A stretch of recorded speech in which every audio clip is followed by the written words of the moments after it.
When it was announced, I remember the newspaper sort of putting this, Dayton is selected. Everybody was like, what? How did this occur? Nobody knew a thing. Nobody should underestimate both the difficulty of getting agreement and the realistic chance that the parties would have gone back and continued the war. I mean, first off, there was the symbolism of Dayton itself. I mean, Dayton to them was not just a city or a place. It had become a destination. It became the symbol of peace. Mm-hmm. Once the news media got there and kind of started to tell the story, the network news media and started to tell the stories of what was going on, it became very clear that this is a really big deal. People I knew on the ground in Bosnia were saying, we're not getting shot at as much now. Once the talk started, once that picture of the handshakes at the beginning on the first day, that really meant a lot, because it said, hey, these guys are serious. We might actually end this war. Our willingness to take the risk to intervene to end a genocide proved to be a well-chosen risk when you look at the outcome and how we successfully ended the violence. He said, Bruce, don't you want to do things that are actively involved in changing the world or engaging with the world? I kept that in mind. And so in some senses, the opportunity knocked when Dayton came. Kind of my first really crystal clear memory of feeling that this was real and this was something that could potentially stop the bloodshed.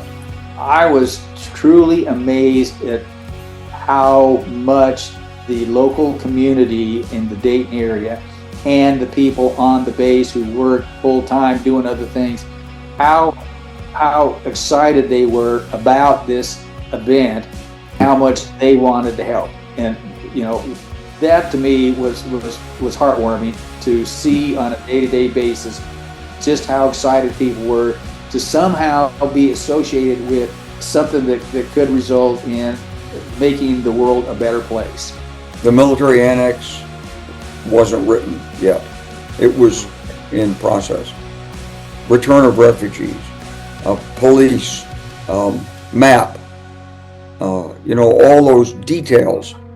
That's why Holbrook thought we should go to Dayton, because just to try to get the wording right.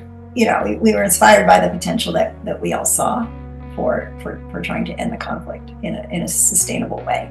To get people to take seriously the idea, well, compromise is hard, but war is worse.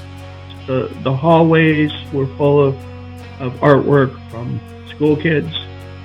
It was just an attempt to demonstrate that, young kids have to live in the world that we live. And if young kids can understand the importance of peace and how to find it and how to represent it in artwork for the world to see, then that should be impactful to the decision makers that are actually there to make the peace.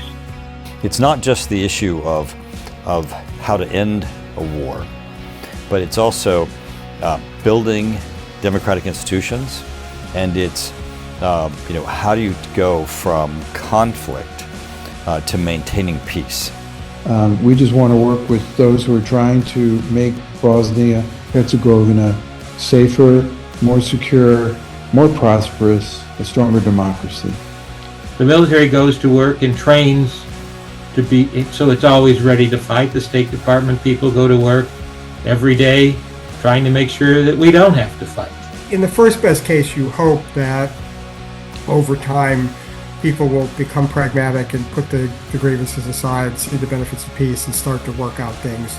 In my view, it was a groundbreaking treaty. It wasn't a treaty just to end a war. It was a treaty that would rebuild a sovereign state, or build a sovereign state in the region.